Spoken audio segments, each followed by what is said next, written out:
إن الحمد لله نحمده ونستعينه ونستغفره ونعوذ بالله من شرور أنفسنا ومن سيئات أعمالنا من يهد الله فلا مضل له ومن يضلل فلا هادي له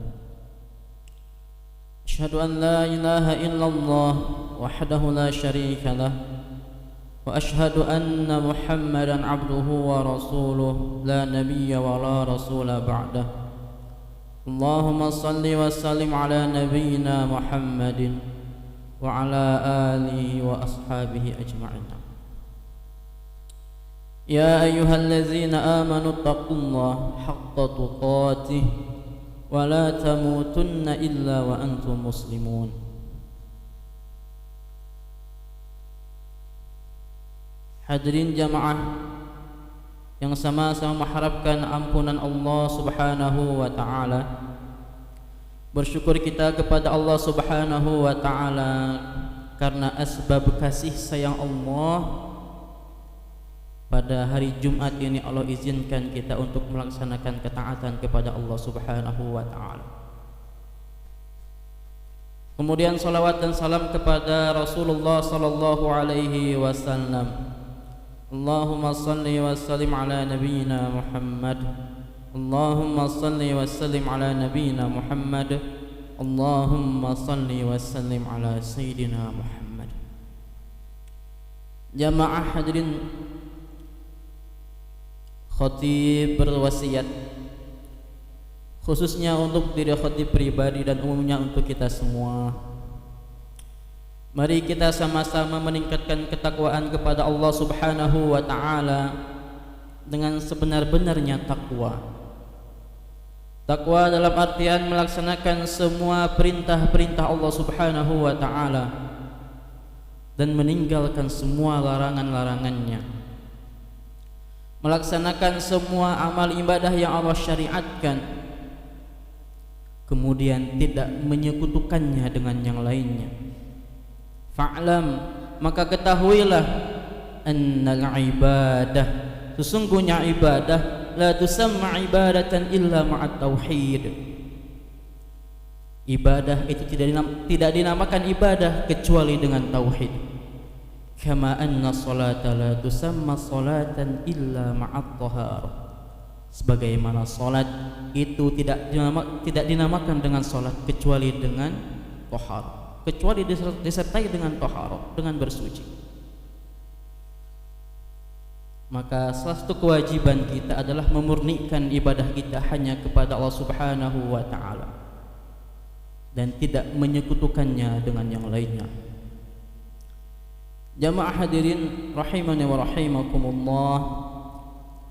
Kemudian salah satu ibadah yang Allah syariatkan, salah satu ibadah yang mulia, salah satu ibadahnya Allah buka dengan lebar untuk orang-orang yang Allah lapangkan hartanya, untuk orang-orang yang Allah limpahkan hartanya, yakni infak sedekah. Allah Subhanahu wa taala menamakan di dalam Al-Qur'an atau menyebut infak sedekah ini dengan qardon hasanan, pinjaman yang baik, kata Allah Subhanahu wa taala. Dan kita tahu hadirin, apabila ada seseorang meminjam kepada orang yang lainnya, maka dia punya kewajiban untuk mengembalikan pinjaman itu. Lalu sekarang bagaimana kalau Allah yang meminjam daripada hambanya? Qardon hasanan tadi, padahal Allahul Ghani, Allah yang maha kaya, maka kata Allah, Allah akan kembalikan dengan berlipat ganda. Man zallazi yuqridullaha qardan hasana fayudha'ifahu lahu ad'afan katsirah, kata Allah Subhanahu wa taala. Barang siapa yang meminjamkan kepada Allah dengan pinjaman yang baik, dengan qardon hasanan, maka Allah akan kembalikan pinjaman itu dengan berlipat ganda. Bahkan dalam ayat yang lain Allah tambahkan wa yaghfir lahum, kata Allah, dan Allah akan ampuni dosa-dosanya. Dikembalikan dengan berlipat ganda dan diampuni setiap dosa-dosa yang kita lakukan. Allahu Akbar. Hadirin jamaah rahimani wa rahimakumullah. Imam Al-Qurtubi rahimahullahu ta'ala dalam tafsirnya menyampaikan apa yang dimaksud dengan qardon hasanan. Maka kata beliau, qardon hasanan itu punya sifat-sifatnya hadirin. Apa sifatnya? Yang pertama, infak sedekah yang qardon hasanan itu adalah infak yang sedekah yang dikeluarkan dengan ikhlas, bukan karena ria, bukan karena sum'ah, bukan karena ingin dipuji, bukan karena ingin disanjung, bukan, tapi murni karena ikhlas karena Allah Subhanahu wa ta'ala. Kemudian selanjutnya kata beliau, qardon hasanan itu punya sifat dia dikeluarkan dari harta yang halal,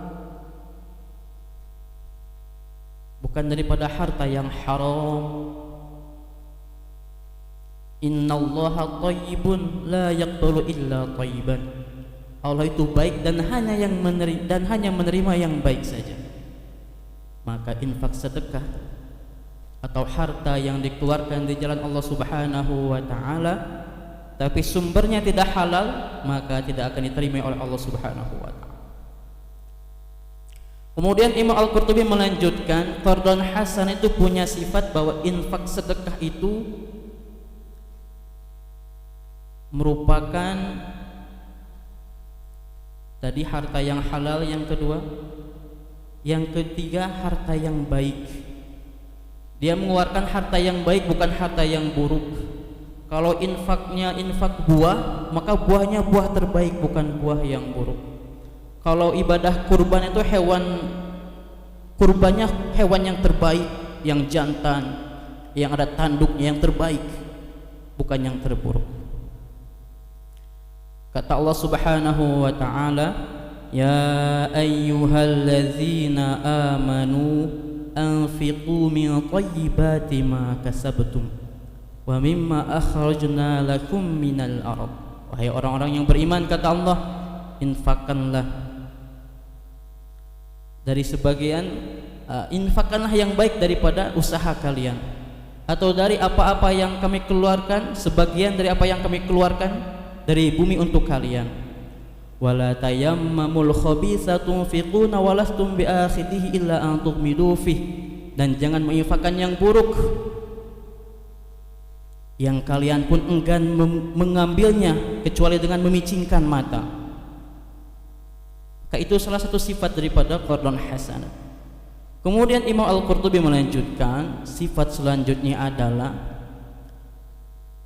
qardon hasanan itu salah satu sifatnya adalah, kata beliau, seseorang yang berinfak padahal dirinya dalam keadaan cinta dengan harta itu, kemudian dalam keadaan dia takut dengan kemiskinan, dan dalam keadaan dia ingin mengumpulkan harta yang banyak. Apabila seseorang dalam keadaan seperti itu, kemudian dia menginfakkan hartanya di jalan Allah Subhanahu wa ta'ala, maka dengan kata lain dia sudah mengalahkan hawa nafsunya untuk mengumpulkan harta. Dia sudah melawan ketakutannya terhadap kemiskinan. Maka kata Imam Al-Qurtubi, itu salah satu tanda sifat qardon hasanah, pinjaman yang baik tadi. Yang selanjutnya adalah, kata beliau, qardon hasanah itu adalah apabila seseorang berinfak kemudian dia infaknya sembunyi-sembunyi. Bahkan di hadis yang lain Rasulullah Sallallahu Alaihi Wasallam sampaikan, pada hari kiamat, kata beliau, itu tidak ada naungan kecuali hanya naungan Allah Subhanahu wa ta'ala. Dan salah satu orang yang mendapatkan naungan pada hari kiamat itu adalah seseorang yang berinfak dengan sembunyi-sembunyi, kata Rasulullah. Bahkan beliau sampaikan, sampai-sampai tangan kirinya tidak mengetahui apa yang diinfakkan oleh tangan kanannya. Maka itu juga salah satu sifat qardun hasanah. Yang selanjutnya kata Imam Al-Qurtubi, qardun hasanah itu sifatnya infak. Orang yang berinfak jangan mengungkit-ungkit infaknya, bahkan jangan sampai menyakiti hati orang yang menerimanya. Ya ayyuhallazina amanu la tubtilu shadaqatikum bil manni wal adza. Wahai orang-orang yang beriman, jangan hilangkan pahala infak sedekah kalian dengan mengungkit-ungkitnya, bahkan sampai menyakiti hati orang yang menerimanya.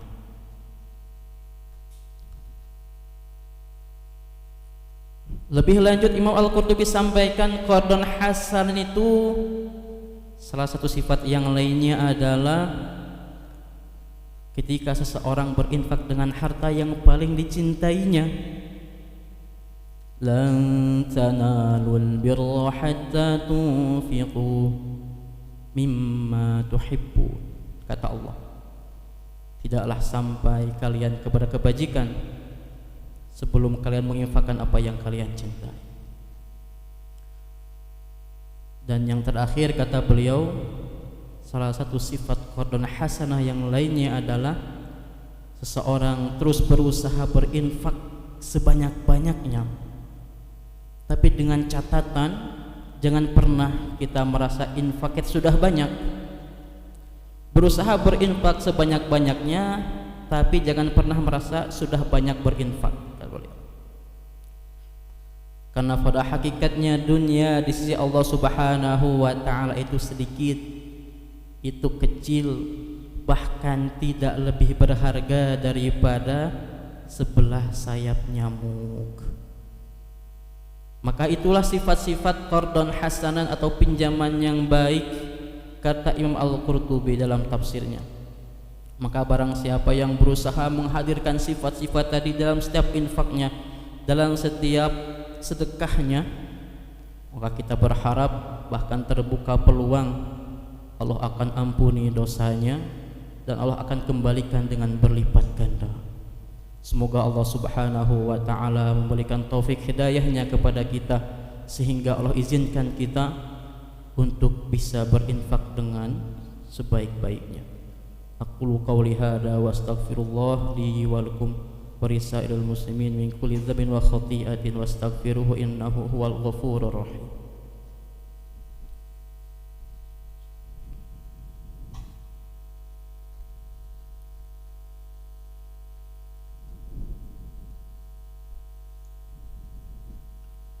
Innal hamdalillah nahmaduhu nusalli wa nusallim ala rasulillahil karim wa ala alihi wa sahbihi ajmain, amma ba'd. Hadirin jamaah rahimani wa rahimakumullah. Di khutbah pertama kita bagaimana mendengar salah satu amalan yang luar biasa, yakni infak sedekah, yang balasannya luar biasa, balasannya tidak akan pernah bisa dihitung dan lain sebagainya. Namun Allah Subhanahu wa ta'ala memperingatkan dalam Al-Quran bahwa amalan yang tadi kita sebutkan di khutbah pertama itu bukan amalan yang ringan, bukan amalan yang mudah, itu amalan yang berat. Kenapa berat? Kata Allah, asyaitanu ya'idukumul faqra, akan ada yang menghalangi kita untuk berinfak. Siapa? Syaitan. Asyaitanu ya'idumul faqra. Syaitan akan berusaha menakut-nakuti kita dengan kemiskinan, menakut-nakuti dengan kelaparan, sehingga kita menahan harta. Kalau saya berinfak hari ini, besok makan apa, lain sebagainya. Ditakut-takuti oleh kemiskinan. Maka salah satu trik untuk mengatasinya adalah kita memohon kepada Allah Subhanahu wa ta'ala agar diberikan taufik hidayah, agar diringankan tangan untuk berinfak, untuk bersedekah sebagai bekal untuk kehidupan kita di akhirat yang kekal dari dunia yang sementara.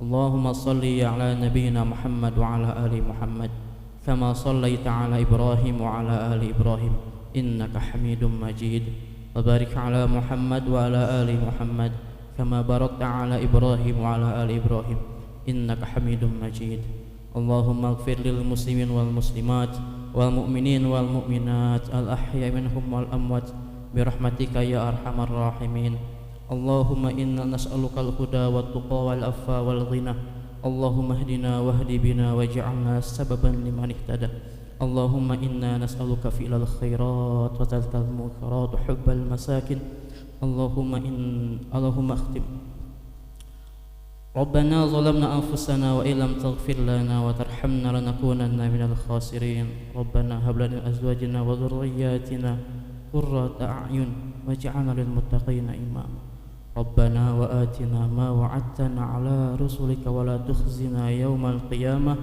إنك لا تخلف الميعاد ربنا آتنا في الدنيا حسنة وفي الآخرة حسنة وقنا عذاب النار سبحان ربك رب العزة عما يصفون والسلام على المرسلين والحمد لله رب العالمين أقيموا الصلاة.